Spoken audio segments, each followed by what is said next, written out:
so मतलब तो आपका introduction मांगते start The one that those steroids go against you and destroy your heart.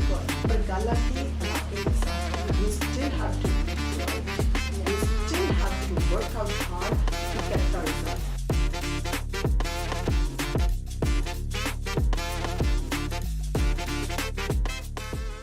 Hello everyone, I'm with the person who break the shackle of Indian society and here is Sandy Dosanjh.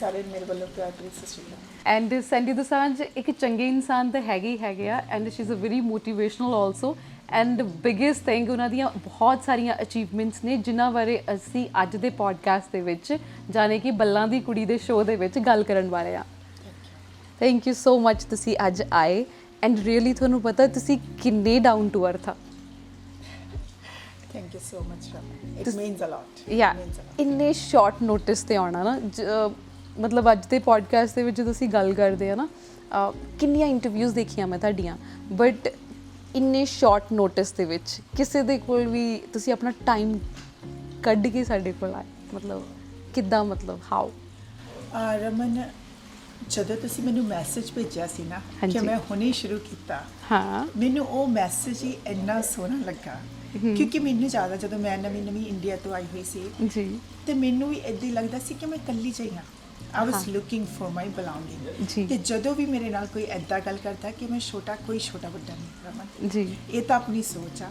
ਆਪਾਂ ਕਈ ਵਾਰੀ ਕਿਸੇ ਨੂੰ ਸੋਚਾ ਛੋਟਾ ਸਮਝ ਲੈਂਦੇ ਆ ਕਿਸੇ ਨੂੰ ਵੱਡਾ ਸਮਝ ਲੈਂਦੇ ਆ ਰਾਈਟ ਇਨਸਾਨ ਤਾਂ ਇਨਸਾਨ ਹੀ ਹੈ ਸੋ ਬਸ ਉਸੇ ਮੈਸੇਜ ਨੇ ਮੈਂ ਕਿਹਾ ਮੈਂ ਤਾਂ ਇਸ ਕੁੜੀ ਨੂੰ ਜਾ ਕੇ ਮਿਲਣਾ ਹੈ ਮਤਲਬ ਕਿੰਨੇ ਜਾਣਿਆਂ ਨੂੰ ਮੈਂ ਮੈਸੇਜ ਕੀਤੇ ਮੈਂ ਸਾਰਿਆਂ ਨੂੰ ਦੱਸਿਆ ਯੂ نو ਮੈਂ ਸੈਂਡੀ ਦੋਸਾਂਝ ਨੂੰ ਮਿਲਣ ਵਾਲੀ ਹਾਂ ਮੈਂ ਸਾਰਿਆਂ ਨੂੰ ਕਿਹਾ ਨਾ ਦੇ ਸੈਡ ਕਿ ਓ ਮਾਈ ਗॉड ਤੈਨੂੰ ਰਿਪਲਾਈ ਕਰਤਾ ਉਹਨਾਂ ਨੇ ਮੈਂ ਕਿਹਾ ਬਿਲਕੁਲ ਤੇ ਅਸੀਂ ਨਾ ਬੈਠੇ ਕਾਫੀ ਡਿਸਕਸ ਕਰ ਰਹੇ ਸੀ ਕਿ ਮਤਲਬ ਇਦਾਂ ਦੇ ਇਨਸਾਨ ਅੱਜ ਵੀ ਹੈਗੇ ਆ ਤੁਸੀਂ ਥੋੜੀ ਜੀ ਵੀ ਹਾਈਟ ਤੇ ਪਹੁੰਚ ਜਾਂਦੇ ਆ ਨਾ ਲੋਕ ਤੁਹਾਨੂੰ ਰਿਪਲਾਈ ਕਰਨਾ ਬੰਦ ਕਰ ਦਿੰਦੇ ਆ ਕਿਉਂਕਿ ਜਿਹੜੇ ਮੈਨੂੰ ਲੱਗਦਾ ਹੁੰਦਾ ਕਿ ਜਿਹੜੇ ਲੋਕਾਂ ਨੇ ਬਹੁਤ ਛੋਟੇ ਟਾਈਮ ਦੇ ਵਿੱਚ ਕਈ ਵਾਰੀ ਬਹੁਤ ਜ਼ਿਆਦਾ ਉੱਚੀ ਮੰਜ਼ਿਲ ਤੇ ਪਹੁੰਚ ਜਾਂਦੇ ਆ ਸ਼ਾਇਦ ਉਹਨਾਂ ਨੂੰ ਭੁੱਲ ਜਾਂਦਾ ਕਿ ਅਸੀਂ ਕਿੱਥੋਂ ਆਏ ਆ ਪਰ ਆਪਾਂ ਨੂੰ ਭੁੱਲਣਾ ਨਹੀਂ ਚਾਹੀਦਾ ਕਿ ਅਸੀਂ ਕਿੱਥੋਂ ਆਏ ਆ ਤੇ ਜੇ ਕੋਈ ਉਸ ਜਗ੍ਹਾ ਤੋਂ ਆ ਵੀ ਰਿਹਾ ਆ ਕੋਈ ਛੋਟੀ ਜਗ੍ਹਾ ਤੋਂ ਆ ਵੀ ਰਿਹਾ ਆਪਾਂ ਨੂੰ ਅੱਗੇ ਹੋ ਕੇ ਉਹਨਾਂ ਦਾ ਹੱਥ ਫੜਨਾ ਚਾਹੀਦਾ ਉਹਨਾਂ ਦੀ ਹੈਲਪ ਕਰਨੀ ਚਾਹੀਦੀ ਮਤਲਬ ਲੈਗ ਪੁਲਿੰਗ ਤਾਂ ਬਿਲਕੁਲ ਹੀ ਨਹੀਂ ਕਰਨੀ ਬਿਲਕੁਲ and thank you so much ਕਿ ਮਤਲਬ ਸਭ ਤੋਂ ਵਧੀਆ ਇਹ ਲੱਗਦਾ ਕਿ ਜਦੋਂ ਤੁਸੀਂ ਕਿਸੇ ਦੇ ਨਾਲ ਕੰਪੀਟੀਸ਼ਨ ਨਹੀਂ ਰੱਖ ਰਹੇ ਤੁਸੀਂ ਨਾ ਟੀਮ ਵਰਕ ਦੀ ਤਰ੍ਹਾਂ ਅਗਲੇ ਨੂੰ ਨਾਲ ਲੈ ਕੇ ਚੱਲਦੇ ਆ ਮਤਲਬ ਇਹ ਜਿਹੜੀ ਸਪਿਰਿਟ ਆ ਨਾ ਇਹ ਸਾਰਿਆਂ 'ਚ ਨਹੀਂ ਹੁੰਦੀ ਐਂਡ ਇਹ ਤੁਹਾਡੇ 'ਚ ਹੈਗੀ ਆ ਸੋ ਇਹ ਮੈਂ ਇਹਨਾਂ ਦੀ ਇੰਟਰੋਡਕਸ਼ਨ ਦੇ ਲਈ ਸੀ ਸਾਰਾ ਕੁਝ ਸੋ ਜਦੋਂ ਅਸੀਂ ਨਾ ਮੋਟੀਵੇਟ ਕਰਦੇ ਤੁਸੀਂ ਬਹੁਤ ਮੋਟੀਵੇਟ ਕਰਦੇ ਆ ਸਾਰਿਆਂ ਨੂੰ ਐਂਡ ਮੋਟੀਵੇਸ਼ਨ ਦੇ ਨਾਲ ਦੀ ਨਾਲ ਤੁਹਾਨੂੰ ਲੱਗਦਾ ਕਿ ਵੂਮਨ ਇੰਪਾਵਰਮੈਂਟ ਕਿੰਨੀ ਕੁ ਇੰਪੋਰਟੈਂਟ ਆ ਅੱਜ ਕੱਲ੍ਹ ਦੀ ਸੋਸਾਇਟੀ ਦੇ ਵਿੱਚ ਜੋ ਕੁਝ ਹੋ ਰਿਹਾ ਜੋ ਕੁਝ ਦੇਖਣ ਨੂੰ ਮਿਲ ਰਿਹਾ ਆ ਮੈਨੂੰ ਲੱਗਦਾ ਕਿ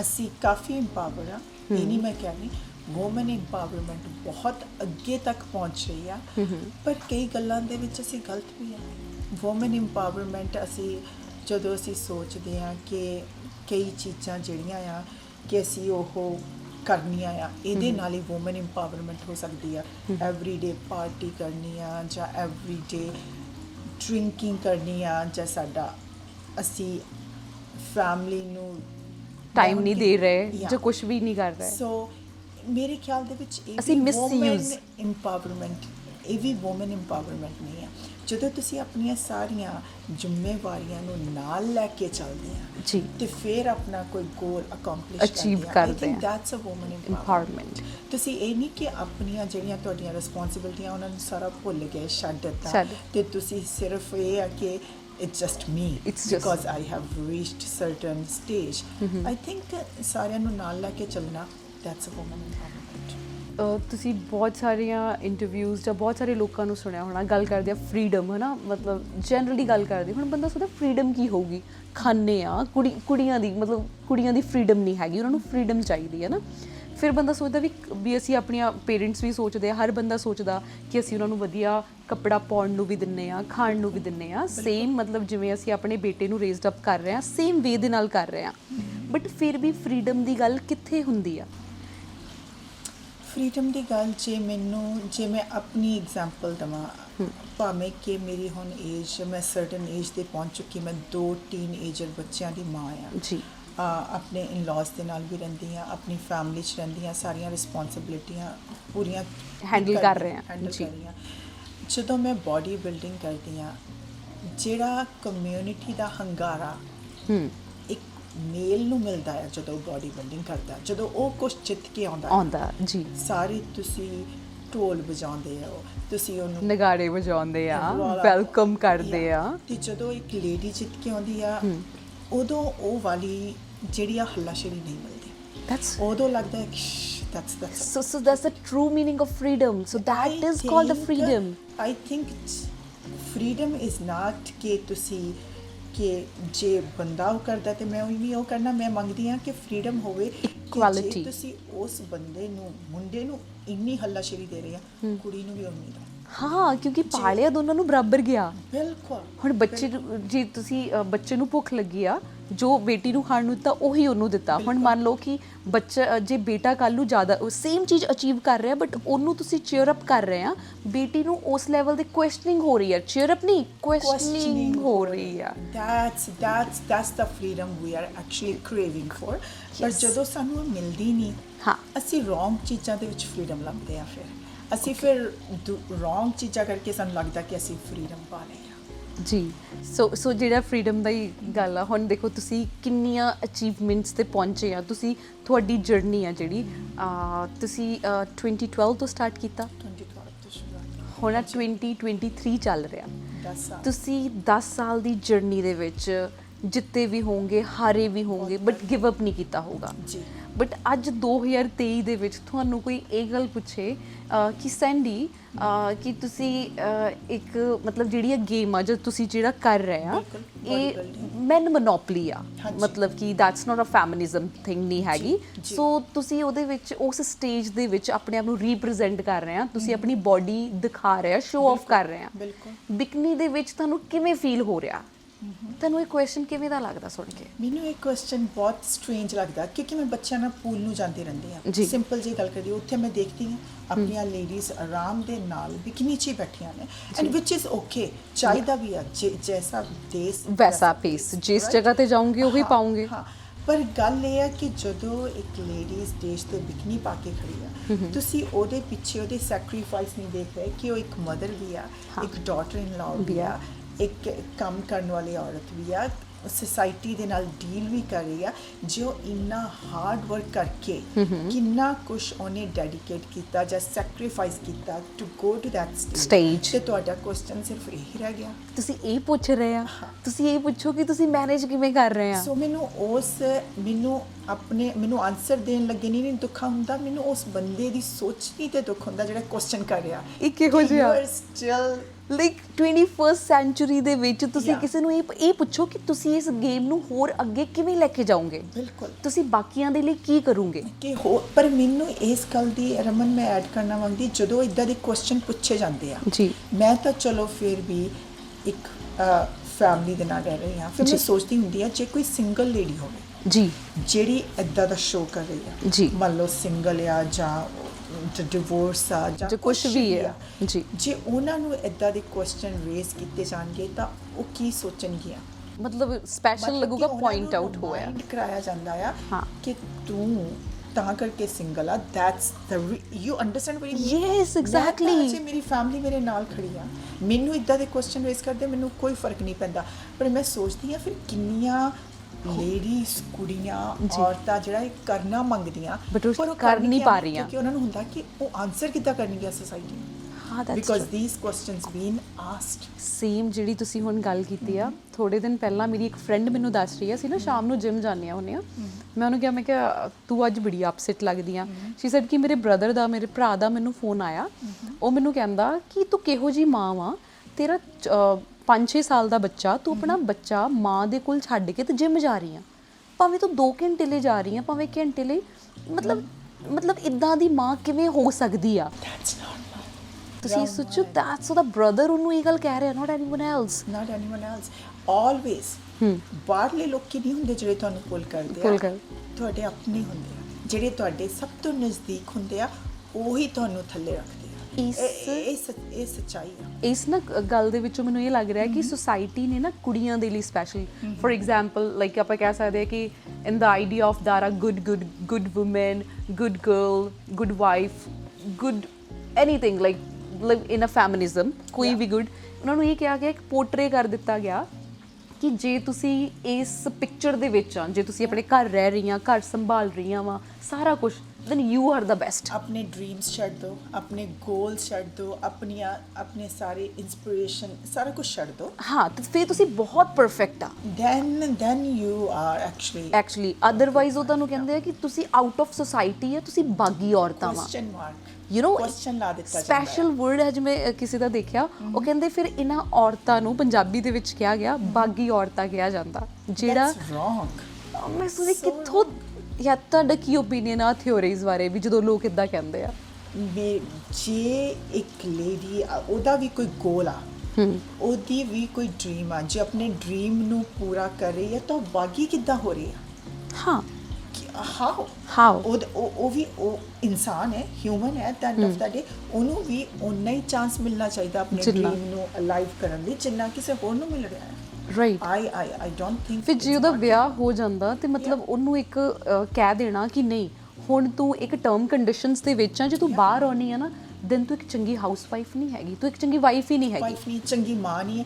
ਸੋ ਆਪਣੀ ਟੇਕ ਕੇਅਰ ਕਰਨੀ। ਮੈਨੂੰ ਪਤਾ ਬੱਚਿਆਂ ਤੋਂ ਬਾਅਦ ਲੇਡੀ ਤੇ ਸਿਰ ਤੇ ਕਿੰਨੀ ਰਿਸਪੌਂਸਿਬਿਲਿਟੀ ਹੁੰਦੀ ਆ। ਤੁਸੀਂ ਰਾਤਾਂ ਨੂੰ ਜਾਗਣਾ, ਤੁਸੀਂ ਬੱਚਿਆਂ ਨੂੰ ਸਾਂਭਣਾ, ਤੁਹਾਡੀ ਬਾਡੀ ਇੰਨੀ ਕੁ ਵੱਡੀ ਚੇਂਜ ਤੇ ਗੋ ਥਰੂ ਜਾਂਦੀ ਆ। You have no idea. Even you had 2 C-sections। So ਬਹੁਤ ਲੇਡੀਜ਼ ਆ ਜਿਹੜੀਆਂ ਡਿਪਰੈਸ਼ਨ ਵਿੱਚ ਆਫਟਰ ਚਲ ਜਾਂਦੀਆਂ, ਕਿਉਂਕਿ ਉਹਨਾਂ ਨੂੰ ਇੱਕ ਤਾਂ ਹੁੰਦਾ, ਇੱਕ ਤਾਂ ਬਾਡੀ ਡਿਸਮੋਰਫੀਆ ਹੋ ਜਾਂਦਾ ਆ, ਇੱਕ ਉੱਤੋਂ ਇੰਨੀ ਹੋਰ ਰਿਸਪੌਂਸਿਬਿਲਿਟੀ, ਉੱਤੋਂ ਜਿਹੜੀ ਬਾਕੀ ਰਿਸਪੌਂਸਿਬਿਲਿਟੀ ਉਹ ਤਾਂ ਹੈਗੀ ਆ, ਬੱਚਿਆਂ ਦੀ ਰਿਸਪੌਂਸਿਬਿਲਿਟੀ ਬਹੁਤ ਆ, ਤੇ ਉੱਤੋਂ ਇਹ ਸਾਰੀਆਂ ਚੀਜ਼ਾਂ ਕਿ ਜੇ ਤੂੰ ਜਿਮ ਜਾਊਂਗੀ ਤਾਂ ਤੂੰ ਚੰਗੀ ਮਾਮ ਨਹੀਂ ਹੈ, ਡਿਪਰੈਸ਼ਨ 'ਚ ਰਹੀ ਜਾ, ਉਹ ਠੀਕ ਹੈ। ਤੂੰ ਘਰ ਬੈਠੀ ਰਹਿ, ਗੋਲੀਆਂ ਖਾ, ਡਿਪਰੈਸ਼ਨ 'ਚ ਰਹਿ, ਅਨਹੈਪੀ ਰਹਿ, ਫੈਟ ਰਹਿ, ਬਿਮਾਰੀਆਂ ਲੱਗੀਆਂ ਰਹਿਣ, you are a good mum and good wife. Yeah, because you're at home with your kids. You're making sure that everyone is fed, house is clean, and that's your job. ਪਰ ਜਦੋਂ ਤੁਸੀਂ ਆਪਣੀ take care ਕਰਨੀ ਸ਼ੁਰੂ ਕਰ ਦਿੱਤੀ, ਆਪਣੀ health ਦਾ control ਲੈ ਲਿਆ, ਤੁਸੀਂ ਫਿਟ ਰਹਿਣਾ ਮੰਗਦੇ, ਤੁਸੀਂ ਸੋਹਣਾ ਲੱਗਣਾ ਮੰਗਦੇ, what's wrong with that? Yes. So then you're not a good wife or good mom. That's wrong. So ਜਿਹੜਾ ਇਹ ਪੋਰਟਰੇ ਕਰਦੇ ਆ ਕਿ ਇੱਕ ਫਰੇਮ ਦੇ ਵਿੱਚ ਰਹਿਣਾ, good mother, good wife, good daughter, ਉਹੀ ਆ ਜਿਹੜੀਆਂ ਕੁੜੀਆਂ ਇੱਕ ਟਰਮ ਕੰਡੀਸ਼ਨਸ ਫੋਲੋ ਕਰਦੀਆਂ। ਮੈਂ ਇਹ ਟਰਮਸ ਕੰਡੀਸ਼ਨਾਂ ਨੂੰ ਰੋਂਗ ਨਹੀਂ ਕਹਿ ਰਹੀ Raman, don't take me wrong as well, ਕਿ ਆਪਣੀਆਂ ਜਿਹੜੀਆਂ ਰਿਸਪੌਂਸਿਬਿਲਿਟੀਆਂ ਤੋਂ ਮੈਂ ਇਹ ਵੀ ਨਹੀਂ ਕਹਿ ਰਹੀ ਕਿ ਭੱਜ ਜਾਣਾ ਚਾਹੀਦਾ, ਪਰ ਆਪਣੇ ਲਈ 1 ਘੰਟਾ 24 ਘੰਟਿਆਂ ਦੇ ਵਿੱਚ 1 ਘੰਟਾ ਤੁਸੀਂ ਆਪਣੇ ਲਈ ਕੱਢ ਕੇ ਆਪਣੀ ਸਿਹਤ ਦਾ ਖਿਆਲ ਰੱਖਦੇ ਆ, which gives you happiness, which makes you feel better, ਤੁਹਾਡੀ ਕੰਡੀਸ਼ਨ ਬੈਟਰ ਹੋ ਰਹੀ ਹੈ, ਤੁਸੀਂ ਆਪਣੀ ਫੈਮਿਲੀ ਨਾਲ happy time spent ਕਰ ਰਹੇ ਆ because you got some time for yourself. What's wrong with that? Don't you think ਕਿ same feelings ਹੁੰਦੀਆਂ? So ਠੀਕ ਹੈ, we have a different genders like ਕੁੜੀ ਆ, ਮੁੰਡਾ, ਬਜ਼ੁਰਗ, ਬੱਚਾ, ਕੋਈ different genders ਜਿਹੜੇ ਵੀ ਹੋ ਸਕਦੇ ਆ, but everyone has a soul, ਸਾਰਿਆਂ ਦੇ ਅੰਦਰ ਇੱਕ soul ਆ ਨਾ, ਜੇ ਕਿਸੇ ਦੇ ਵੀ ਕੋਈ ਦਰਦ ਹੋਊਗੀ ਸਾਰਿਆਂ ਨੂੰ same ਦਰਦ ਹੁੰਦੀ ਆ। ਸੋ ਇਹ ਕਿੱਦਾਂ ਹੋ ਸਕਦਾ ਕਿ ਇੱਕ ਦੇ ਲਈ ਜ਼ਿਆਦਾ ਓਪਰਚੁਨਿਟੀਜ਼ ਆ, ਦੂਸਰੇ ਜੈਂਡਰ ਦੇ ਲਈ ਘੱਟ ਓਪਰਚੁਨਿਟੀਜ਼ ਆ? ਮਤਲਬ it's a kind of discrimination, ਔਰ ਇਹ ਸੋਸਾਇਟੀ ਦੀਆਂ ਜਿਹੜੀਆਂ ਇੱਕ ਟਰਮ ਕੰਡੀਸ਼ਨਸ ਆ ਇਹ ਬਿਲਕੁਲ ਪਰਫੈਕਟ ਹੀ ਨੇ, ਸਾਨੂੰ ਫੋਲੋ ਸ਼ੁਰੂ ਤੋਂ ਹੀ ਚੱਲਦੀਆਂ ਆ ਰਹੀਆਂ ਰਮਨ। ਜੇ ਹੁਣ ਤੁਸੀਂ ਇਹ ਵਾਲੀਆਂ ਟਰਮ ਕੰਡੀਸ਼ਨ ਵੀ ਸੋਚੋ, ਇੰਡੀਆ ਦੇ ਵਿੱਚ ਮੈਂ ਕਈ ਵਾਰੀ ਸੋਚਦੀ ਹੁੰਦੀ ਆ ਕਿ ਇੰਡੀਆ ਦੇ ਵਿੱਚ ਚਲੋ ਇੰਨਾ ਹੈ ਨਹੀਂਗਾ ਬੋਡੀ ਬਿਲਡਿੰਗ ਦਾ, ਕੁੜੀਆਂ ਢੱਕ ਕੇ ਰਹਿੰਦੀਆਂ, ਪ੍ਰੋਪਰ ਕੱਪੜੇ ਪਾਉਂਦੀਆਂ, ਫਿਰ ਰੇਪ ਉੱਥੇ ਸਭ ਤੋਂ ਜ਼ਿਆਦਾ ਹੁੰਦੇ ਆ। ਇੱਥੇ ਸਾਡੀ ਸੋਸਾਇਟੀ ਦੇ ਚਲੋ ਮੰਨ ਲਓ ਕੱਪੜੇ ਆਪਣੇ ਮਨਪਸੰਦ ਦੇ ਪਾਉਂਦੀਆਂ, ਜਿੱਦਾਂ ਪਾਉਂਦੀਆਂ, ਫਿਰ ਘੱਟ ਆ। ਜੇ ਕੱਪੜਿਆਂ ਦੇ ਨਾਲ ਰਿਲੇਟਡ ਆ ਜਿਹੜਾ ਬਿਕਨੀ ਦਾ ਕੁਐਸਚਨ ਤੁਸੀਂ ਪਹਿਲਾਂ ਪੁੱਛਿਆ ਸੀ, ਰਾਈਟ, ਸੋ ਇਹਦਾ ਮਤਲਬ ਆ ਕਿ ਜੇ ਕਿਸੇ ਦੀ ਗਲਤ ਸੋਚਣੀ ਆ, ਇਟ ਡਸਨਟ ਮੈਟਰ ਕਿਸੇ ਨੇ ਕੱਪੜੇ ਪੂਰੇ ਪਾਇਆ ਜਾਂ ਘੱਟ ਪਾਇਆ, ਉਹਦੀ ਸੋਚ ਉਹੀ ਰਹਿਣੀ ਆ। ਦੂਜੇ ਬੰਦੇ ਦੀ ਜਿਹੜੀ ਸੋਚ ਆ ਉਹ ਜਿਹੜੀ ਆ ਕਿ ਉਹ ਤੁਸੀਂ ਚੇਂਜ ਨਹੀਂ ਕਰ ਸਕਦੇ। ਜੋ ਹੋਣਾ ਆ ਉਹ ਤੇ ਉਹਨਾਂ ਨੇ ਕਰਨਾ ਹੈ, ਉਹ ਉਹਨਾਂ ਨੇ ਬਿਲਕੁਲ। ਜਿੱਦਾਂ ਹੁਣ ਤੁਸੀਂ ਇੰਡੀਆ ਸੀ ਪਹਿਲਾਂ, ਜੇ ਅੱਜ ਤੋਂ 20 ਸਾਲ ਪਹਿਲਾਂ ਦੀ ਗੱਲ ਦੇਖੀ ਜਾਵੇ ਜਾਂ 30 ਸਾਲ ਪਹਿਲਾਂ ਦੀ ਗੱਲ ਦੇਖੀ ਜਾਵੇ, ਇੱਕ ਪੇਰੈਂਟਸ ਦਾ ਮਾਈਂਡਸੈਟ ਸੀ ਕਿ ਅਸੀਂ ਆਪਣੇ ਕੁੜੀਆਂ ਨੂੰ ਸਪੈਸ਼ਲੀ ਪੜ੍ਹਾਉਣਾ ਵਾ ਲਿਖਾਉਣਾ ਵਾ, ਉਸ ਤੋਂ ਬਾਅਦ ਪਰਫੈਕਟ ਇੱਕ ਬਾਹਰਲਾ ਮੁੰਡਾ ਲਿਆ ਕੇ ਵਿਆਹ ਕਰ ਦੇਣਾ ਵਾ। ਇਹ ਕਦੀ ਨਹੀਂ ਸੀ ਸੋਚਿਆ ਕਿ ਜੇ ਸਾਡੀ ਕੁੜੀ ਨੇ ਮਾਸਟਰਸ ਕਰ ਲਿਆ, ਕੋਈ ਹਾਇਰ ਕੁਆਲੀਫਾਈਡ ਹੋ ਚੁੱਕੀ ਆ, ਅਸੀਂ ਉਹਨੂੰ ਆਊਟ ਆਫ ਪੰਜਾਬ ਭੇਜੀਏ ਕਿਸੇ ਬੈਟਰ ਜੌਬ ਦੇ ਲਈ, ਉਹ ਕਰੇ। ਮਤਲਬ ਅਸੀਂ ਉਹ ਟਰਸਟ ਨਹੀਂ ਕਰ ਰਹੇ ਆਪਣੇ ਬੱਚੇ 'ਤੇ। ਸਾਨੂੰ ਲੱਗ ਰਿਹਾ ਕਿ ਕੁੜੀ ਜਵਾਨ ਹੋ ਗਈ, ਪੜ੍ਹਾਈ ਲਿਖਾਈ ਪੂਰੀ ਹੋ ਗਈ, then it's a right time to ਵਿਆਹ ਐਂਡ ਆਪਣੇ ਘਰ ਜਾ ਕੇ ਜੋ ਮਰਜ਼ੀ ਕਰੇ। I agree. ਪਰ ਕਈ ਗੱਲਾਂ ਦੇ ਵਿੱਚ ਮੈਂ ਜਦੋਂ ਇਹਨਾਂ ਗੱਲਾਂ ਨੂੰ ਵੀ ਸੋਚਦੀ, ਮੈਂ ਦੋਨਾਂ ਸਾਈਡਾਂ ਤੋਂ ਗੱਲ ਕਰਨਾ ਮੰਗਦੀ ਹਾਂ। ਜੀ। ਐਜ਼ ਅ ਪੈਰੈਂਟ ਮੇਰੀ ਵੀ ਡਾਟਰ ਆ ਜੀ। ਮੈਂ ਉਹਨਾਂ ਦਾ ਕੰਸਰਨ ਵੀ ਸਮਝਦੀ ਜੀ। ਹਾਂ, ਕਿਉਂਕਿ ਜਦੋਂ ਸੁਸਾਇਟੀ ਦੇ ਵਿੱਚ ਇਦਾਂ ਦੀਆਂ ਨਿਊਜ਼ਾਂ ਦੇਖਣ ਨੂੰ ਮਿਲਦੀਆਂ ਆ, ਠੀਕ ਹੈ, ਤਾਂ ਉਹਨਾਂ ਨੂੰ ਕੰਸਰਨ ਹੁੰਦਾ ਆ ਐਜ਼ ਅ ਮਾਂ ਪਿਓ ਕਿ ਜੇ ਸਾਡੀ ਡਾਟਰ ਇਕੱਲੀ ਆ, ਜੇ ਉਹਨੂੰ ਕੁਝ ਹੋ ਗਿਆ ਜਾਂ ਕਿਸੇ ਨੇ ਕੁਝ ਕੀਤਾ ਤਾਂ ਕੀ ਹੋਊ। ਪਰ ਗੱਲ ਆ ਕਿ ਤੁਸੀਂ ਆਪਣੀਆਂ ਡਾਟਰਸ ਨੂੰ ਇੰਨੇ ਇੰਪਾਵਰ ਬਣਾਓ ਕਿ ਤੁਹਾਨੂੰ ਇਹ ਫਿਕਰ ਕਰਨ ਦੀ ਲੋੜ ਹੀ ਨਾ ਪਵੇ। ਇਹ ਵਾਲੀਆਂ ਗੱਲਾਂ ਉਹਨਾਂ ਨਾਲ ਸ਼ੇਅਰ ਕਰੋ। ਪਰ ਅਸੀਂ ਡਰਦੇ ਸ਼ੇਅਰ ਵੀ ਨਹੀਂ ਕਰਦੇ। ਅਸੀਂ ਮੰਗਦੇ ਹਾਂ ਕਿ ਇਹ ਗੱਲਾਂ ਅਸੀਂ ਆਪਣੇ ਬੱਚਿਆਂ ਨਾਲ ਸ਼ੇਅਰ ਨਹੀਂ ਕਰਦੇ ਕਿਉਂਕਿ ਇਹਨਾਂ ਨੂੰ ਪਤਾ ਨਹੀਂ ਲੱਗਣਾ। ਉਹਨਾਂ ਨੂੰ ਤੇ ਸਾਰਾ ਕੁਝ ਬਾਹਰੋਂ ਪਤਾ ਲੱਗਣਾ ਆ। ਇਟਸ ਅ ਗੁੱਡ ਥਿੰਗ ਜੇ ਤੁਸੀਂ ਡਿਸਕਸ ਕਰੋ, ਇੰਪਾਵਰ ਕਰੋ ਆਪਣੇ ਬੱਚਿਆਂ ਨੂੰ। ਹਾਈਡ ਕਰਨ ਦੇ ਨਾਲੋਂ ਆਵਲੀਆਂ ਚੀਜ਼ਾਂ ਕਿ ਅਸੀਂ ਇਹਨਾਂ ਨੂੰ ਬਾਹਰ ਨਹੀਂ ਭੇਜਣਾ ਜਾਂ ਆ ਨਹੀਂ ਕਰਨਾ, ਇਹਨਾਂ ਨੂੰ ਇੰਪਾਵਰ ਕਰੋ ਕਿ ਆਹ ਵਾਲੀਆਂ ਚੀਜ਼ਾਂ ਬਾਹਰ ਹੋ ਰਹੀਆਂ ਆ। ਤੁਸੀਂ ਆਈਦਰ ਸਟਰੋਂਗ ਬਣੋ ਜਾਂ ਤੈਨੂੰ ਅਵੇਅਰ ਹੋ। ਸੋ ਆਈ ਥਿੰਕ ਇੱਥੇ ਪੇਰੈਂਟਸ ਥੋੜਾ ਜਿਹਾ ਲੈਕ ਕਰਦੇ ਆ ਕਿ ਆਪਣੇ ਬੱਚਿਆਂ ਨੂੰ ਇੰਪਾਵਰ ਨਹੀਂ ਕਰ ਰਹੇ। ਹੁਣ ਪੇਰੈਂਟਿੰਗ ਆ, ਯੂਰ ਮਦਰ ਟੂ, ਹੈ ਨਾ, ਤੁਸੀਂ ਕੀ ਸੋਚਦੇ ਆ ਕਿ ਲੈਟਸ ਸਪੋਜ਼ ਕਿ ਜਿਹੜੀ ਤੁਹਾਡੀ ਪੇਰੈਂਟਿੰਗ ਹੋਈ ਆ, ਤੁਸੀਂ ਉਹਦੇ ਵਿੱਚੋਂ ਕੀ ਸੋਚ ਰਹੇ ਆ ਕਿ ਨਹੀਂ ਮੈਂ ਆਪਣੇ ਬੱਚਿਆਂ ਦੇ ਲਈ ਆਹ ਚੀਜ਼ ਕਰਨੀ ਆ। ਹੋ ਸਕਦਾ ਕਿ ਸਾਨੂੰ ਵੀ ਮਿਲ ਸਕਦੀ ਸੀ ਉਹ ਚੀਜ਼, ਜਾਂ ਹੋਰ ਕੁੜੀਆਂ ਨੂੰ ਵੀ, ਜਾਂ ਮੈਨੂੰ ਵੀ, ਜਾਂ ਕਿਸੇ ਨੂੰ ਵੀ ਉਹ ਚੀਜ਼ ਮਿਲ ਸਕਦੀ ਸੀ, ਬਟ ਉਹ ਨਹੀਂ ਮਿਲੀ। ਬਟ ਅਸੀਂ ਸੋਚਦੇ ਕਿ ਨਹੀਂ, ਜੇ ਸਾਨੂੰ ਨਹੀਂ ਮਿਲੀ, ਅਸੀਂ ਆਪਣੀ ਸਪੈਸ਼ਲ ਜੇ ਸਾਡੇ ਕੋਲ ਬੇਟੀਆਂ ਹੈਗੀਆਂ ਜਾਂ ਸੁਸਾਇਟੀ 'ਚ ਹੋਰ ਕੁੜੀਆਂ ਹੈਗੀਆਂ, ਅਸੀਂ ਉਹਨਾਂ ਦੇ ਲਈ ਆਹ ਕੰਮ ਕਰਨਾ। ਜੀ, ਪੇਰੈਂਟਸ ਨੂੰ ਇੰਪਾਵਰ ਕਰਨਾ ਚਾਹੀਦਾ ਆਪਣੇ ਬੱਚਿਆਂ ਨੂੰ ਇੰਸਟੈਡ ਆਫ ਵਰੀ। ਕਿਉਂਕਿ ਵਰੀ ਦੇ ਨਾਲ ਤੇ ਜੋ ਹੋਣਾ ਸਿਚੁਏਸ਼ਨ ਨੂੰ ਆਪਾਂ ਕਈ ਵਾਰੀ ਨਹੀਂ ਚੇਂਜ ਕਰ ਸਕਦੇ। ਚਲੋ ਉਹਨਾਂ ਦਾ ਵਿਆਹ ਵੀ ਕਰ ਦਿਓ। ਇੱਥੇ ਮੈਂ ਦੇਖਦੀ ਹਾਂ ਕਿ ਵਿਆਹ ਤੋਂ ਬਾਅਦ ਵੀ ਕਈ ਸਿਚੁਏਸ਼ਨਾਂ ਇੱਦਾਂ ਦੀਆਂ ਆ ਜਾਂਦੀਆਂ ਜਿੱਥੇ ਰਿਲੇਸ਼ਨਸ਼ਿਪ ਟੁੱਟ ਗਿਆ, ਬੱਚੇ ਡਿਪਰੈਸ਼ਨ ਵਿੱਚ ਚਲੇ ਗਏ, ਕੁਝ ਵੀ ਹੋ ਗਿਆ। ਪਰ ਜੇ ਤੁਸੀਂ ਆਪਣੇ ਬੱਚਿਆਂ ਨੂੰ ਇੰਪਾਵਰ ਕੀਤਾ ਹੋਗਾ, ਸ਼ਾਇਦ ਇੱਦਾਂ ਦੀਆਂ ਸਿਚੁਏਸ਼ਨ ਮੈਂਟਲੀ ਸਟਰੋਂਗ, ਵਧੀਆ ਬਿਲਕੁਲ ਸਟਰੋਂਗ ਬਣਾਇਆ ਹੋਵੇ ਨਾ। ਜੇ ਉਹਨਾਂ ਨੂੰ ਕੋਈ ਹਾਰਡਸ਼ਿਪ ਆਉ ਕਿ ਉਹਦੇ ਨਾਲ ਫਾਈਟ ਕਰਕੇ ਉਹਦੇ ਗੋ ਥਰੂ ਜਾ। ਹਾਂ, ਜੇ ਅਸੀਂ ਹਾਰ ਗਏ ਤਾਂ ਅਸੀਂ ਜਿੱਤ ਵੀ ਜਾਵਾਂਗੇ।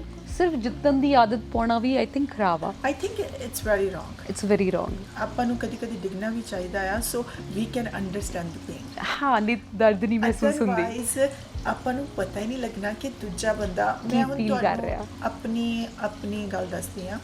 ਰੀਸੈਂਟ ਮੇਰੇ ਨਾਲ ਜੋ ਵੀ ਹੋਇਆ, ਸੋ ਦ ਪੇਨ ਆਈ ਫੈਲਟ, ਮੈਨੂੰ ਲੱਗਦਾ ਕਿ ਮੈਂ ਪੇਨ ਕਦੀ ਅੱਗੇ ਫੀਲ ਨਹੀਂ ਕੀਤੀ ਸੀ। ਜਦੋਂ ਮੇਰੇ ਨਾਲ ਕਈ ਹੋਰ ਲੋਕਾਂ ਨੇ ਸੇਮ ਸਿਚੁਏਸ਼ਨ ਦੇ ਵਿੱਚ ਗੱਲ ਕਰਨੀ, ਮੈਂ ਉਹਨਾਂ ਦੇ ਨਾਲ ਸਿੰਪਥੀ ਤਾਂ ਜ਼ਰੂਰ ਫੀਲ ਕਰਨੀ, ਪਰ ਮਹਿਸੂਸ ਨਹੀਂ ਕਰ ਰਹੀ ਸੀ। ਤੇ ਜਦੋਂ ਮੈਂ ਉਹਦੇ ਗੋ ਥਰੂ ਗਈ ਤਾਂ ਮੈਨੂੰ ਫੀਲ ਹੋਇਆ ਕਿ this was their pain. This is how they were feeling. Actually, it changed my perspective. Now ਮੇਰੀ empathy ਜਿਹੜੀ ਆ ਉਹਨਾਂ ਲਈ ਦੁੱਗਣੀ ਹੋ ਗਈ, because I can relate that I went through this and I was feeling this down. ਆਪਣੇ ਨਾ ਇੱਕ ਪਾਰਟ 'ਚ ਬਹੁਤ ਸੋਹਣੀਆਂ ਲਾਈਨਸ ਲਿਖੀਆਂ ਹੋਈਆਂ, ਜਿਸ ਤਨ ਲੱਗੇ ਉਹੀ ਜਾਣੇ, ਕੌਣ ਜਾਣੇ ਪੀੜ ਪਰਾਈ। And I absolutely rediscovered it. ਮੈਨੂੰ ਇਸ ਏਜ ਤੇ ਜਾ ਕੇ ਇਸ ਗੱਲ ਦੀ ਸਮਝ ਆਈ ਪੂਰੀ ਤਰ੍ਹਾਂ। ਹਾਂ, ਆਫ ਕੋਰਸ ਲਾਈਫ ਦੇ ਵਿੱਚ ਬਹੁਤ ਸੱਟਾਂ ਲੱਗੀਆਂ। ਜਦੋਂ ਮੈਂ ਛੋਟੀ ਸੀ ਮੇਰੇ ਫਾਦਰ ਸਾਹਿਬ ਪੂਰੇ ਹੋ ਗਏ, ਪਰ ਡਿਫਰੈਂਟ ਕਾਈਂਡ ਆਫ ਸੱਟਾਂ ਹਰ ਸਟੇਜ ਦੇ ਵਿੱਚ। ਬਟ ਅਸੀਂ ਰਿਅਲਾਈਜ਼ ਕਰਦੇ ਚੀਜ਼ਾਂ ਨੂੰ, ਰਿਲੇਟ ਕਰਦੇ ਹਾਂ, ਫਿਰ ਅਸੀਂ ਸਮਝਦੇ ਹਾਂ ਵੀ ਨਹੀਂ what's right and what's wrong. ਫਿਰ ਅਸੀਂ ਆਈ ਥਿੰਕ ਕਿ ਜਿਉਣ ਦਾ ਤੁਹਾਨੂੰ ਲੱਗਦਾ ਕਿ ਸਭ ਤੋਂ ਵਧੀਆ ਤਰੀਕਾ ਇਹ ਆ ਕਿ ਅਸੀਂ ਹਰ ਚੀਜ਼ ਨੂੰ ਇੱਕ ਪੋਜ਼ਿਟਿਵਿਟੀ ਦੇ ਨਾਲ ਲੈਣ ਲੱਗ ਜਾਂਦੇ ਹਾਂ। ਸੋ ਜਿੱਦਾਂ ਹੁਣ ਤੁਸੀਂ ਇੰਨੇ ਪੋਜ਼ਿਟਿਵ ਰਹਿੰਦੇ ਆ, ਤੁਸੀਂ ਜਿਮ ਜਾਂਦੇ ਆ, ਤੁਸੀਂ ਦੇਖੋ, ਤੁਸੀਂ ਮਤਲਬ ਹੁਣ ਤੁਹਾਡਾ ਰੀਸੈਂਟ ਫੇਥ, ਤੁਹਾਡਾ ਇੱਕ ਕਮਿੰਗ, ਪਲੀਜ਼ ਤੁਸੀਂ ਦੱਸੋ ਸਾਰਿਆਂ ਨੂੰ ਕਿ ਤੁਹਾਡੇ ਕਮਿੰਗ ਕਿਹੜਾ ਇਵੈਂਟ ਆ ਰਿਹਾ? ਸ਼ੇਰੂ ਕਲਾਸਿਕ ਦੇ ਵਿੱਚ ਕੰਪੀਟ ਕਰ ਰਹੀ ਹਾਂ। It's international show happening in India. So India ਵਾਲਿਓ ਸੁਣ ਲਓ ਜੀ, ਬੰਬੇ ਆ ਰਹੇ ਆ, ਪਲੀਜ਼ ਤੁਸੀਂ ਡੇਟ, ਤੁਸੀਂ ਮੇਰੇ ਘਰਦਿਆਂ ਨੇ ਮੈਨੂੰ ਉੱਥੇ ਬੈਨ ਕਰ ਦੇਣਾ ਸਾਰਿਆਂ ਨੇ। ਨਹੀਂ ਆਪਾਂ ਕਰਨ ਨਹੀਂ ਦੇਣਾ, ਆਪਾਂ ਬੈਨ ਨਹੀਂ ਕਰਨ ਤੁਹਾਨੂੰ ਦੇਣਾ। ਨਾਲ ਚੱਲਣਾ ਪੈਣਾ ਹੈ। ਬਿਲਕੁਲ ਬਿਲਕੁਲ ਚਲੋ done, ਚਲੋ done, ਠੀਕ ਮੈਂ ਤਾਂ ਡਾਂਡਾ, ਮੈਂ ਤਾਂ ਜਾ ਰਹੀ ਹਾਂ। ਠੀਕ ਆ ਜੀ। ਨਾਲੇ ਮੈਂ ਤੁਹਾਨੂੰ ਸਾਰੇ ਬੋਡੀ ਬਿਲਡਰਾਂ ਨਾਲ ਮਿਲਵਾਉਂਗੀ। ਬਿਲਕੁਲ ਬਿਲਕੁਲ ਆਪਾਂ ਬਹੁਤ ਘੁੰਮਾਂਗੇ। ਬਿਲਕੁਲ। ਮਤਲਬ ਕਿੰਨਾ ਚੰਗਾ ਲੱਗਦਾ ਨਾ, ਆਪਾਂ ਕਿਸੇ ਦੀ ਖੁਸ਼ੀ ਦੇ ਵਿੱਚ ਜੋ ਸ਼ਾਮਿਲ ਹੁੰਦੇ ਹੋ ਸੱਚੀ ਦੁੱਗਣੀ ਹੁੰਦੀ ਆ। ਸੱਚੀ ਦੁੱਗਣੀ ਹੁੰਦੀ ਆ, ਹਨਾ? ਪਰ ਬਹੁਤ ਰੇਅਰ ਲੋਕੀ ਆ ਜਿਹੜੇ ਦੂਜੇ ਦੀ ਖੁਸ਼ੀ ਵਿੱਚ ਸ਼ਾਮਲ ਹੁੰਦੇ ਆ। ਹਾਂ। ਸੱਚੇ ਦਿਲੋਂ। ਸੱਚੀ ਦਿਲੋਂ ਨਾ। ਨਹੀਂ ਤਾਂ ਕੋਈ ਕਹਿੰਦਾ ਕਿ ਅੱਛਾ ਆਪਾਂ ਕਿਸੇ ਨੂੰ ਆਪਣੀ ਅਚੀਵਮੈਂਟ ਦੱਸ ਰਹੇ ਹਾਂ ਨਾ, ਕਈ ਵਾਰੀ ਆਪਾਂ ਛੋਟਾ ਜਿਹਾ ਕੰਮ ਕਰਦੇ ਹਾਂ, Yeah. ਉਹ ਅੱਛਾ ਮੈਂ ਆਹ ਕੀਤਾ, ਕਿਸੇ ਨੂੰ ਲੱਗਦਾ ਉਹ ਅੱਛਾ ਇਟਸ ਓਕੇ। ਤੁਸੀਂ ਅਗਲੇ ਦਾ ਜਿਹੜਾ ਰਿਸਪੌਂਸ ਹੈ ਨਾ, ਬੰਦਾ ਉਹ ਸੋਚ ਕੇ ਕਰਦਾ ਕਿ ਮੈਂ ਬੇਵਕੂਫ ਹਾਂ ਜਾਂ ਅਗਲਾ ਜ਼ਿਆਦਾ ਸਿਆਣਾ ਵਾ, ਤੇ ਜਾਂ ਅਸੀਂ ਕੁਝ ਕੀਤਾ ਹੀ ਨਹੀਂ ਹੈਗਾ। ਕੀਤਾ ਹੀ ਨਹੀਂ ਆ। ਕਿਉਂਕਿ ਉਹੀ ਤਾਂ। ਸਾਨੂੰ ਛੋਟੇ ਹੁੰਦਿਆਂ ਨੂੰ ਆਦਤ ਆ, ਥੋੜਾ ਜਿਹਾ ਵੀ ਕੁਝ ਕਰ ਲੈਂਦੇ ਨਾ, ਘਰ ਦੇ ਸਿਖਰਾਂ ਤੇ ਚੜਾਉਂਦੇ ਸੀ। ਹੱਲਾਸ਼ੇਰੀ। ਬਹੁਤ ਇੰਪੋਰਟੈਂਟ Still ਜ਼ਰੂਰੀ। ਬਹੁਤ ਇੰਪੋਰਟੈਂਟ ਆ। ਇਸ ਗੱਲ ਦੀ ਵੈਲਿਊ ਮੈਂ ਆਪਣੇ ਹਸਬੰਡ ਕੋਲ ਸਿੱਖੀ ਆ। ਜੀ। ਜਦੋਂ ਮੇਰੇ ਬੱਚੇ ਕੁਝ ਵੀ ਛੋਟਾ ਜਿਹਾ ਕਰਦੇ, ਜੀ। ਇੰਨਾ ਐਕਸਾਈਟਡ ਹੋ ਜਾਂਦੇ, ਅਮਲੀ ਕਿਆ ਇਹ ਹਾਂ। ਤਾਂ ਬਹੁਤ ਛੋਟੀ ਜਿਹੀ ਗੱਲ ਆ। ਜੀ। ਇੱਥੇ ਉਹ ਮੈਨੂੰ ਕਹਿਣਗੇ ਕਿ ਛੋਟੀਆਂ ਛੋਟੀਆਂ ਬਿਲਕੁਲ। ਗੱਲਾਂ ਦੇ ਨਾਲ ਹੀ ਵੱਡੀਆਂ ਗੱਲਾਂ ਹੋਣੀਆਂ।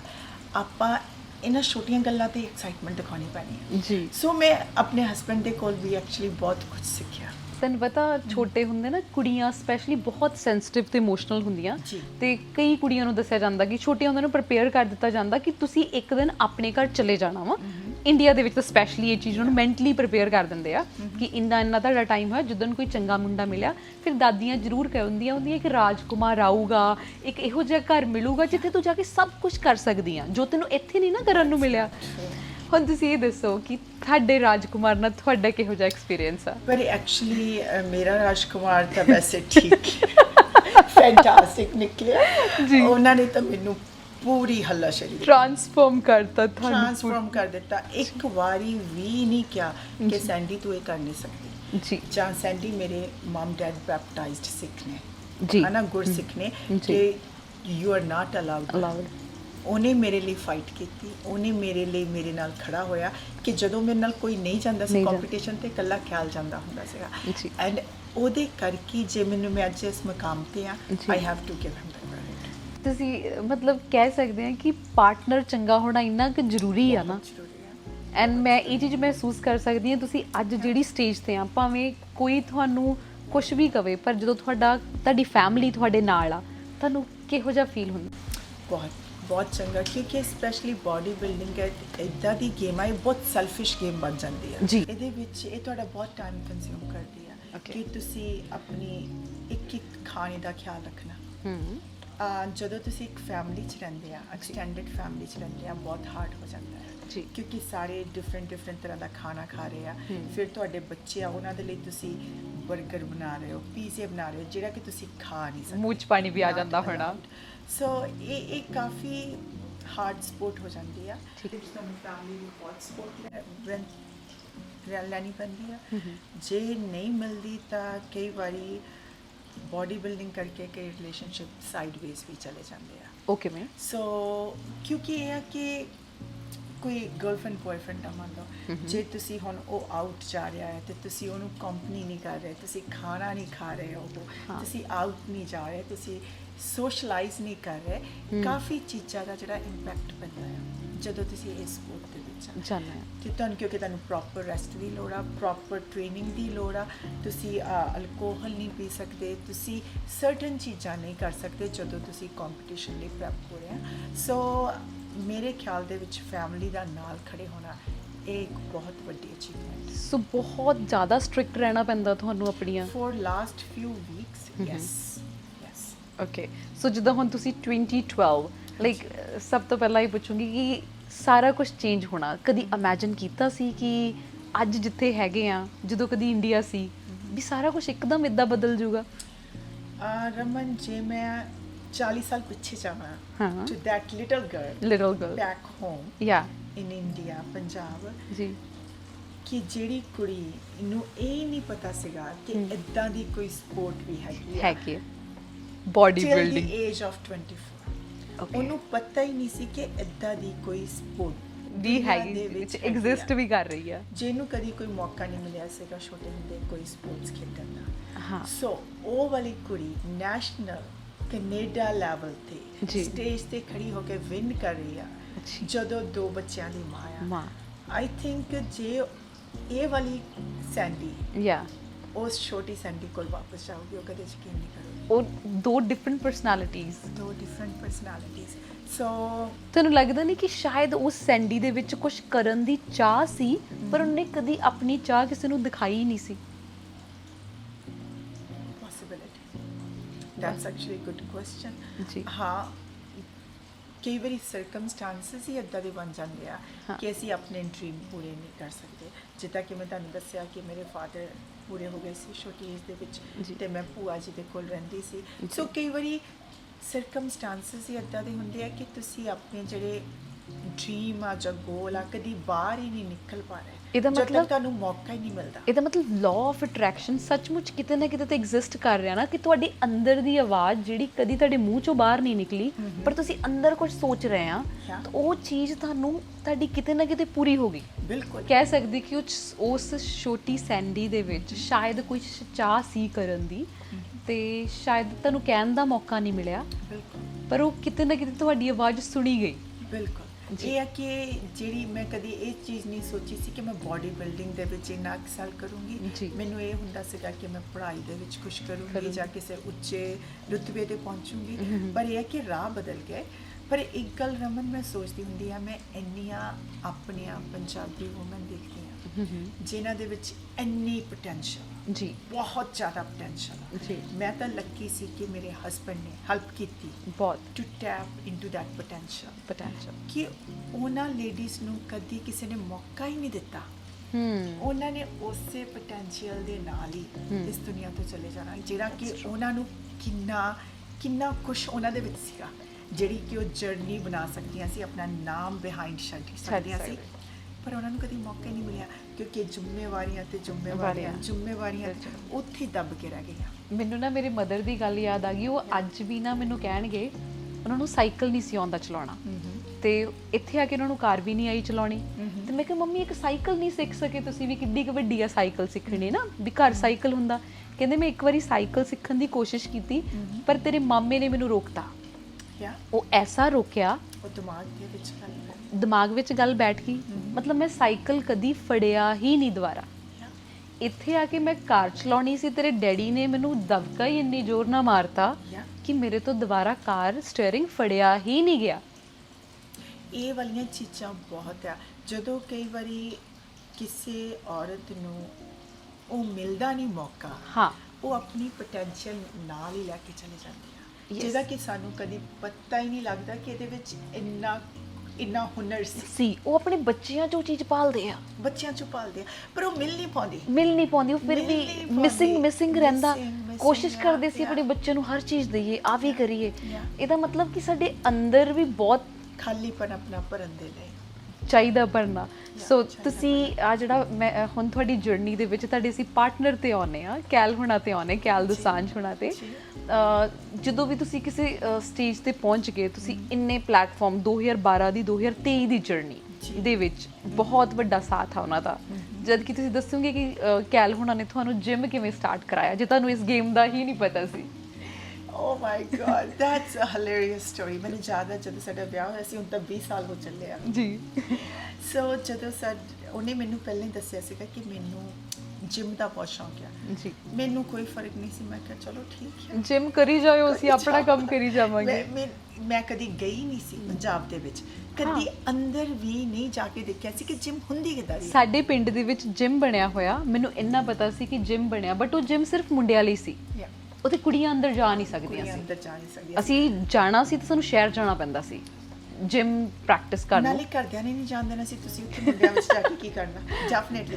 ਸੋ ਜਦੋਂ ਮੈਂ ਇੱਥੇ ਮੂਵ ਹੋ ਗਈ, ਕੈਲ ਮੈਨੂੰ ਜਿਮ ਲੈ ਕੇ ਗਿਆ, ਮੈਨੂੰ ਹਜੇ ਵੀ ਜਾਣਾ, ਤੇ ਮੈਨੂੰ ਤਾਂ ਕੁਝ ਪਤਾ ਨਾ ਲੱਗਿਆ ਉੱਥੇ ਸਾਰੇ ਬਿਗ ਪੀਪਲ, ਕਿਉਂਕਿ ਜਿਹੜੀ ਜਿਮ ਜਾਂਦੇ ਸੀ ਉਹ ਵੀ ਬੋਡੀ ਬਿਲਡਰ ਵਾਲੀ ਜਿਮ ਸੀ, ਰਿਚਮੰਡ ਵਿੱਚ ਜਾਂਦੇ ਸੀਗੇ। Okay, so everyone was huge। ਮੈਂ ਤਾਂ ਇਸੇ ਸ਼ੌਕ ਦੇ ਵਿੱਚ ਸੀ ਕਿ ਮੈਂ ਤੇ ਕਰ ਕੀ ਰਹੀ ਹਾਂ, ਮੈਂ ਖੜੀ ਕਿਉਂ ਆ, ਨਾ ਕੁਝ ਮੈਨੂੰ ਪਤਾ ਮਸ਼ੀਨ ਦਾ।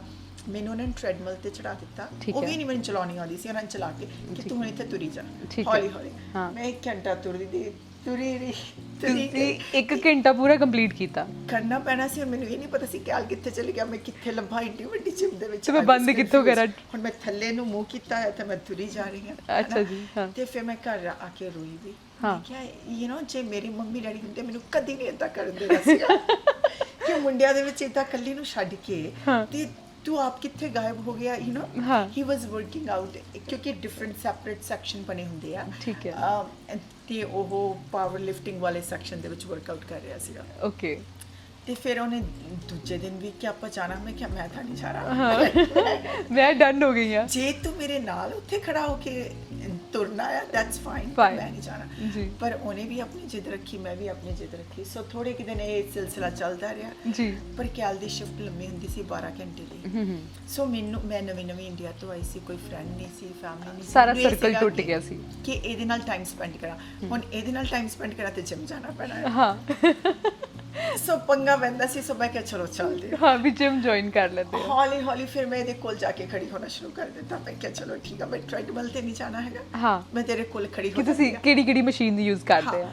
ਸੋ ਮੈਂ ਕੋਲ ਫਿਰ ਹੌਲੀ ਹੌਲੀ ਕੈਲ ਨੇ ਪਰਸਨਲ ਟ੍ਰੇਨਰ ਮੈਨੂੰ ਹਾਇਰ ਕਰ ਦਿੱਤਾ ਕਿ ਤੂੰ ਬੇਸਿਕ ਲਰਨ ਕਰ ਲੈ ਠੀਕ ਹੈ ਬਸ ਉੱਥੋਂ ਹੀ ਸ਼ੌਂਕ ਪੈਦਾ ਹੋ ਗਿਆ ਪਰ ਮੈਂ ਫਿਰ ਛੱਡ ਦਿੱਤਾ ਸੀਗਾ ਜਦੋਂ ਪ੍ਰੈਗਨੈਂਟ ਹੋ ਗਈ ਅਫਸਾਨਾ ਦੇ ਨਾਲ ਓਕੇ ਫਿਰ ਰੋਸ਼ਨ ਦੇ ਨਾਲ ਹੋ ਗਈ ਸੀਗੀ ਅਸਲੀ ਜਰਨੀ ਇਹਨਾਂ ਦੋਨਾਂ ਦੇ ਬਾਅਦ ਸ਼ੁਰੂ ਹੋਈ ਪਹਿਲਾਂ ਤੇ ਸਿਰਫ ਬਸ ਮਤਲਬ ਇਦਾਂ ਸੀ ਕਿ ਬਸ ਚਲੇ ਗਏ ਤੁਸੀਂ ਆਪਣੇ ਹਸਬੰਡ ਨਾਲ ਵੀ ਟਾਈਮ ਸਪੈਂਡ ਕਰ ਲਿਆ ਤੇ ਥੋੜਾ ਜਿਮ ਥੋੜਾ ਹੋ ਗਿਆ ਕਿ ਹਾਂ ਮੈਂ ਆਪਣੇ ਆਪ ਨੂੰ ਕਿਤੇ ਤੋਂ ਟਾਈਮ ਯੂਟਿਲਾਈਜ਼ ਕਰਾਂ ਬਿਲਕੁਲ ਸਾਰੀ ਦਿਹਾੜੀ ਘਰੇ ਕੀ ਕਰਨਾ ਜੀ ਤੇ ਫਿਰ ਕਿੱਦਾਂ ਹੋਇਆ ਕਿ ਓਕੇ ਹੁਣ ਤੁਸੀਂ ਇਸ ਕੰਮ 'ਚ ਪ੍ਰੋ ਆ ਸਾਨੂੰ ਨਾ ਐਗਜ਼ਾਮਪਲਸ ਦਿੰਦੇ ਆ ਲੋਕ ਤੁਸੀਂ ਕੋਈ ਵੀ ਕੰਮ ਸ਼ੁਰੂ ਕਰਦੇ ਆ ਕਹਿੰਦੇ ਕੰਸਿਸਟੈਂਸੀ ਬਣਾਉਣੀ ਚਾਹੀਦੀ ਆ ਤੁਸੀਂ ਕਰੀ ਜਾਓ ਉਹ ਕੰਮ ਆਪਣੇ ਆਪ ਹੀ ਠੀਕ ਹੋ ਜਾਂਦਾ ਪਰ ਇਹ ਜਿਹੜੀ ਆਪਣੇ ਆਪ ਨਾਲ ਇੱਕ ਲੜਾਈ ਕਰਨੀ ਕਿ ਨਹੀਂ ਕਿਉਂਕਿ ਚਾਹੇ ਤੁਸੀਂ ਠੀਕ ਕਰ ਰਹੇ ਹੋ ਕਿ ਨਹੀਂ ਬਸ ਲੱਗੇ ਰਹੋ ਆਪਣੇ ਆਪ ਠੀਕ ਹੋ ਜਾਓਗੇ ਮੈਨੂੰ ਹਜੇ ਵੀ ਜ਼ਿਆਦਾ ਬੱਚਿਆਂ ਤੋਂ ਬਾਅਦ ਮੇਰਾ ਭਾਰ ਬਹੁਤ ਵੱਧ ਗਿਆ ਸੀ ਠੀਕ ਹੈ ਆਫ ਕੋਰਸ ਮੰਮੀ ਨੇ ਪਿੰਨੀਆਂ ਬਣਾ ਕੇ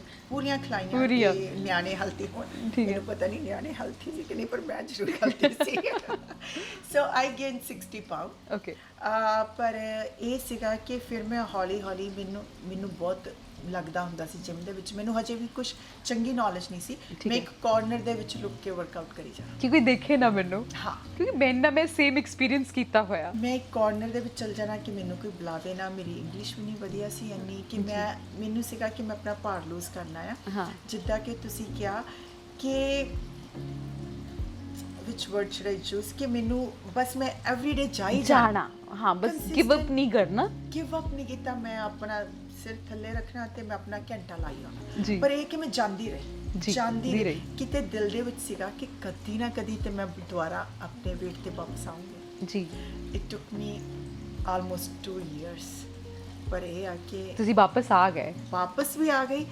even more fitter ਤੇ ਉਦੋਂ ਮੈਨੂੰ ਯਾਦ ਆ ਜਦੋਂ ਸਾਰਿਆਂ ਨੇ ਕਹਿਣਾ ਸ਼ੁਰੂ ਕਰ ਦਿੱਤਾ ਤੂੰ ਉਹੀ ਆ ਤੂੰ ਏਦਾਂ ਲੱਗਦੀ ਆ you need to compete you look so good specially ਇਹ ਕਮੈਂਟ ਗੋਰਿਆਂ ਦੇ ਕੋਲੋਂ ਆਉਣੇ ਸ਼ੁਰੂ ਹੋਏ ਤਾਂ ਫਿਰ ਮੈਨੂੰ ਲੱਗਾ ਕਿ ਵਾਹ ਕਿ ਜੇ ਤੁਸੀਂ ਇੱਕ ਕੰਮ ਨਾਲ ਜੁੜੇ ਰਹਿੰਦੇ ਆ ਟਾਈਮ ਤੇ ਲੱਗਦਾ ਆ ਗਿਵ ਅਪ ਕਰਨ ਨੂੰ ਵੀ ਬਹੁਤ ਈਜ਼ੀ ਆ ਤੁਸੀਂ ਗਿਵ ਅਪ ਕਰਕੇ ਕਰ ਬੈਠੋ ਇਹ ਤਾਂ ਸਭ ਤੋਂ ਈਜ਼ੀ ਕੰਮ ਆ ਹਾਂ ਗਿਵ ਅਪ ਕਰਨਾ ਤੂੰ ਵਧੀਆ ਤੇ ਕੋਈ ਆਪਸ਼ਨ ਹੀ ਨਹੀਂ ਹੈਗੀ ਪਰ ਜਿਹੜਾ ਤੁਸੀਂ ਫਿਰ ਵੀ ਮਨ ਮਾਰ ਕੇ ਜਾਣਾ ਤੇ ਉਹੀ ਕੰਮ ਕਰਨਾ ਰਾਈਟ ਉਹਦੇ ਤੋਂ ਵੱਡਾ ਕੁਛ ਨਹੀਂ ਸੋ ਜੇ ਅੱਜ ਮੈਂ ਇੱਥੇ ਪਹੁੰਚੀ ਆ ਕੰਸਿਸਟੈਂਸੀ ਕਰਕੇ ਮੈਨੂੰ ਤਾਂ ਤੁਹਾਡੇ ਹਸਬੰਡ ਮਤਲਬ ਇੱਕ ਇਦਾਂ ਦੇ ਪਾਰਟਨਰ ਲੱਗਦੇ ਆ ਨਾ ਕਿ ਜਿਨ੍ਹਾਂ ਦੇ ਨਾਲ ਤੁਹਾਨੂੰ ਇੱਕ ਮੋਟੀਵੇਸ਼ਨ ਮਿਲੀ ਬਹੁਤ ਜ਼ਰੂਰੀ ਆ ਕਿ ਤੁਹਾਡਾ ਪਾਰਟਨਰ ਵੀ ਤੁਹਾਨੂੰ ਮੋਟੀਵੇਟ ਕਰੇ ਤੁਸੀਂ ਰਮਨ ਉਹਨਾਂ ਦੇ ਨਾਲ ਇੱਕ ਪੋਡਕਾਸਟ ਕਰਕੇ ਦੇਖਿਓ ਤੇ ਤੁਹਾਨੂੰ ਆਪੇ ਪਤਾ ਲੱਗ ਜਾਣਾ ਕਿ ਉਹ ਕਿੱਦਾਂ ਦੇ ਇਨਸਾਨ ਆ ਯੂ ਵਿਲ ਬੀ ਐਗਜ਼ੈਕਟਲੀ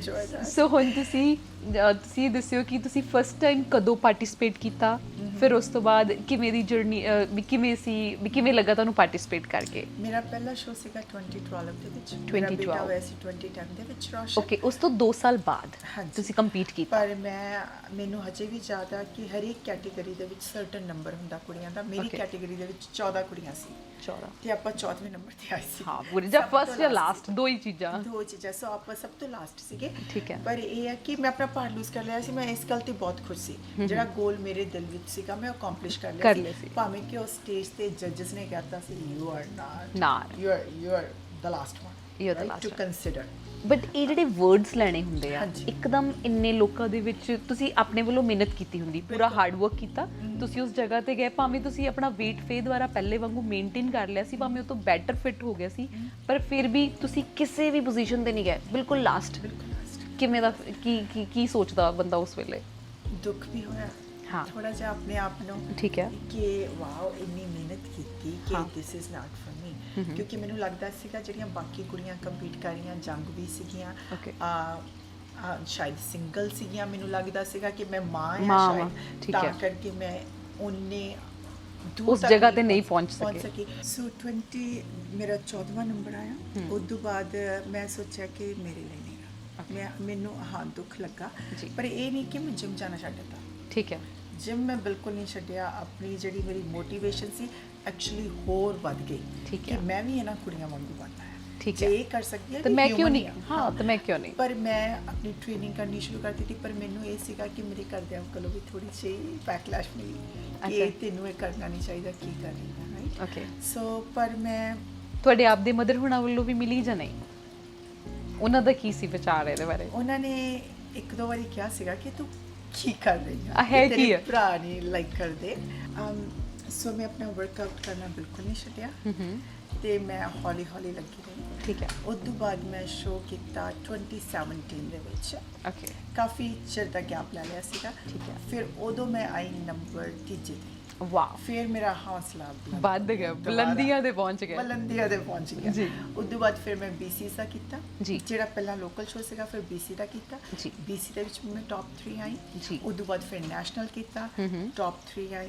ਉਸ ਤੋਂ ਬਾਅਦ ਦੁਬਾਰਾ ਨੈਸ਼ਨਲ ਕੀਤਾ, 2 places first, masters and open. Okay. ਤੇ ਹੁਣ ਤਾਂ ਬਸ ਨੈਸ਼ਨਲ ਤੇ ਟਿਕੀ ਹੋਈ ਆ। ਨੈਸ਼ਨਲ ਤੇ ਐਂਡ ਹੁਣ ਤੁਸੀਂ ਇਸ ਈਅਰ ਨਵੰਬਰ 'ਚ ਇੰਡੀਆ ਜਾ ਰਹੇ ਹੋ ਇੰਟਰਨੈਸ਼ਨਲ। ਆਈ ਥਿੰਕ ਕਿ ਹੁਣੇ ਨਾ AP ਢਿੱਲੋਂ ਦਾ ਬਹੁਤ ਵਾਰਮ ਵੈਲਕਮ ਹੋਇਆ ਸੀ। ਆਈ ਵਿਸ਼ ਕਿ ਮਤਲਬ ਇਦਾਂ ਹੋਵੇ ਕਿ ਸੈਂਡੀ ਡਿਸੈਂਜ ਤਾਂ ਨਹੀਂ ਹੈਗਾ ਨਹੀਂ ਰਮਨ, ਨਹੀਂ ਇਹ hopeful feature no he is a singer, he is a pro in ਉਹ ਆਪਣੇ ਉਹਦੇ ਵਿੱਚ ਪ੍ਰੋਫੈਸ਼ਨ 'ਚ ਬਹੁਤ ਚੰਗਾ ਕਰ ਰਿਹਾ। ਤੁਸੀਂ ਆਪਣੇ ਪ੍ਰੋਫੈਸ਼ਨ 'ਚ ਚੰਗਾ ਕਰ ਰਹੇ ਆ। ਇਟਸ ਅ ਸੇਮ ਹਰ ਪ੍ਰੋਫੈਸ਼ਨ ਦੀ। ਤੁਸੀਂ ਇੰਨਾ ਕਹਿ ਦਿੱਤਾ ਨਾ ਬਸ ਬਸ ਹੋ ਗਿਆ Thank you. ਬਿਲਕੁਲ ਨਹੀਂ, it means a lot. And ਮੈਂ ਨਾ ਛੋਟੀ ਜੀ ਸੀ, ਮੈਂ ਸੁਣਿਆ ਸੀ ਸਾਡੇ ਪਿੰਡ ਦੀਆਂ ਨਾ ਕਪੂਰਥਲੇ ਡਿਸਟ੍ਰਿਕਟ ਦੀਆਂ ਕਬੱਡੀਆਂ ਬੜੀਆਂ ਮਸ਼ਹੂਰ ਆ, ਬਹੁਤ ਮਸ਼ਹੂਰ ਆ ਨਾ। ਤੇ ਸਾਡੇ ਪਿੰਡ ਦੇ ਇੱਕ ਕਾਫੀ ਫੇਮਸ, ਦੁਨੀਆ ਦੇ ਵਿੱਚ ਉਹਨਾਂ ਦਾ ਨਾਮ ਹੋਇਆ ਪੰਜਾਬ 'ਚ ਨਾਮ ਆ ਬਹੁਤ। ਮੈਂ ਨਾਮ ਤਾਂ ਨਹੀਂ ਲੈਣ ਵਾਲੀ, ਜਿਹੜੇ ਦੇਖੋਗੇ ਪਤਾ ਲੱਗ ਜਾਊਗਾ। ਤੇ ਮੈਨੂੰ ਇਦਾਂ ਲੱਗਦਾ ਸੀ ਕਿ ਉਹਨਾਂ ਨੇ ਇੰਨੀ ਇੱਕ ਉਚਾਈ ਤੇ ਪਹੁੰਚ ਗਏ, ਉਹਨਾਂ ਨੇ ਪਿੰਡ ਲਈ ਕੀ ਕੀਤਾ? ਮਤਲਬ ਮੇਰਾ ਇੱਕ ਕੁਐਸਚਨ ਹੁੰਦਾ ਸੀ, ਮੈਨੂੰ ਕਦੀ ਨਹੀਂ ਮਿਲੀ, ਪਰ ਮੈਂ ਕਦੀ ਨਹੀਂ ਦੇਖਿਆ ਕਿ ਸਾਡੇ ਪਿੰਡ ਦੇ ਵਿੱਚ ਕੋਈ ਕੋਚ ਆ, ਜਾਂ ਸਾਡੇ ਪਿੰਡ ਦੇ ਮੁੰਡਿਆਂ ਦੇ ਲਈ ਜਾਂ ਕੁੜੀਆਂ ਦੇ ਲਈ ਕੋਈ ਸਪੈਸ਼ਲ ਸਪੋਰਟਸ ਹੋ ਰਹੀ ਆ ਜਾਂ ਕੁਝ ਵੀ, ਨਥਿੰਗ। ਬਟ ਹਾਂ, ਸਾਡੇ ਪਿੰਡ ਦੇ ਵਿੱਚ ਹਜੇ ਵੀ ਉਹਨਾਂ ਦਾ ਨਾਮ ਲੈ ਕੇ ਗੱਲ ਕਰਦੇ ਆ, ਉਹ ਅੱਛਾ ਉਹ ਤੁਹਾਡੇ ਪਿੰਡ ਦੇ ਸੀ, ਅੱਛਾ ਉਹ ਤਾਂ ਰਮੀਦੀ ਵੀ ਇਸ ਪਿੰਡ ਦੇ ਆ ਨਾ। ਤੇ ਹੁਣ ਦੇਖੋ ਤੁਸੀਂ ਇੱਕ ਇਸ ਪਲੇਟਫਾਰਮ ਤੇ ਪਹੁੰਚ ਜੂਗੇ, ਤਾਂ ਪਹੁੰਚ ਵੀ ਚੁੱਕੇ ਆ। ਜੇ ਕਦੀ ਤੁਹਾਨੂੰ ਕੱਲ ਨੂੰ ਕਿਸੇ ਲਈ ਕੁਝ ਇਹੋ ਜਿਹਾ ਕੰਮ ਕਰਨ ਦਾ ਮੌਕਾ ਮਿਲੇ ਤਾਂ ਤੁਸੀਂ ਕੀ ਕਰੋਗੇ? Oh, that will be my honor. Be honest Yes. with you. Yeah. Doing something for those girls ਜਿਨ੍ਹਾਂ ਨੂੰ Yeah. ਕਦੀ ਮੇਰੇ ਵਾਂਗੂ ਹਾਂ। ਛੋਟੀਆਂ ਹੁੰਦੀਆਂ ਨੂੰ ਪਤਾ ਨਹੀਂ ਕਿ ਇਦਾਂ ਦੀ ਸਪੋਰਟ ਵੀ ਐਗਜ਼ਿਸਟ ਕਰਦੀ ਹੈ। ਜੀ। That will be honor. And ਅਸੀਂ ਮੇਰੇ husband who's a founder of Kids Play, ਜੀ।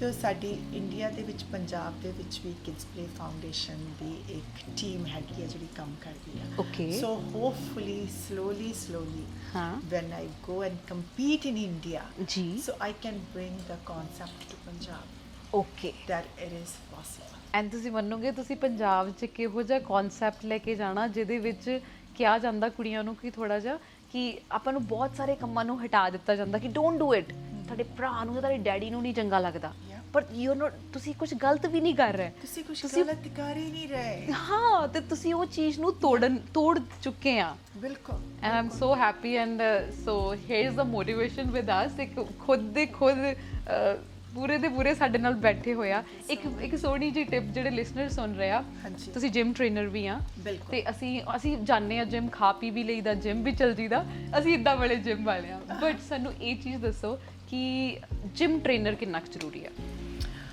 ਜਦੋਂ ਤੁਸੀਂ ਸ਼ੁਰੂ ਕਰਦੇ ਆ ਕੋਈ ਵੀ ਕੰਮ ਕਰਦੇ ਆ, ਜੇ ਤੁਹਾਨੂੰ ਇਹ ਪਤਾ ਹੋਗਾ ਤੁਹਾਡੀ ਫਾਰਮ ਠੀਕ ਆ, ਤੁਸੀਂ ਜਿਹੜਾ ਵਰਕਆਊਟ ਤੁਹਾਨੂੰ ਕਰਨਾ ਚਾਹੀਦਾ ਪ੍ਰੋਪਰ ਤਰੀਕੇ ਨਾਲ ਕਰ ਰਹੇ ਆ, ਜੀ। ਉਹਦੇ ਰਿਜ਼ਲਟ ਤੁਹਾਨੂੰ ਜ਼ਿਆਦਾ ਮਿਲਣਗੇ। ਸੋ ਮੈਂ ਇਹ ਨਹੀਂ ਕਹਿ ਰਹੀ ਕਿ ਤੁਸੀਂ ਜਿਮ ਟ੍ਰੇਨਰ ਦੇ ਨਾਲ ਹਮੇਸ਼ਾ ਲਈ ਸਟਿਕ ਹੋਣਾ ਆ, ਭਾਵੇਂ ਥੋੜੇ ਜਿਹੇ ਸੈਸ਼ਨ ਲਾ ਲਓ ਜਿਹੜੇ ਕਿ ਤੁਸੀਂ ਤੁਹਾਡੇ ਬਜਟ ਦੇ ਵਿੱਚ ਆ। Budget। ਐਟ ਲੀਸਟ ਤੁਸੀਂ ਬੇਸਿਕ ਲਰਨ ਕਰ ਲਓਗੇ। ਬਸ ਇੱਕ ਵਾਰੀ ਤੁਹਾਨੂੰ ਬੇਸਿਕ ਪਤਾ ਲੱਗ ਗਿਆ, ਜੀ। You can build a mountain on that. Okay, so ਅਸੀਂ ਤਾਂ ਬਿਲਕੁਲ ਤੁਹਾਡੇ ਤੋਂ ਹੀ ਆਉਣ ਵਾਲੇ ਆ Thank you. ਆਪ most welcome। ਬਿਲਕੁਲ ਤੇ ਬਿਲਕੁਲ ਫਿੱਟ ਤੁਹਾਡੇ ਵਾਂਗੂ ਹੀ ਹੋਵਾਂਗੇ। ਬਟ ਇੱਕ ਹੋਰ ਕਿ ਖਾਣ ਦੇ ਲਈ ਸੱਚਮੁੱਚ ਡਾਈਟ ਬਹੁਤ ਵੱਡਾ ਰੋਲ ਪਲੇ ਕਰਦੀ ਹੈ। ਬਹੁਤ ਵੱਡਾ। 70% ਇਜ਼ ਡਾਈਟ ਰਮਨ।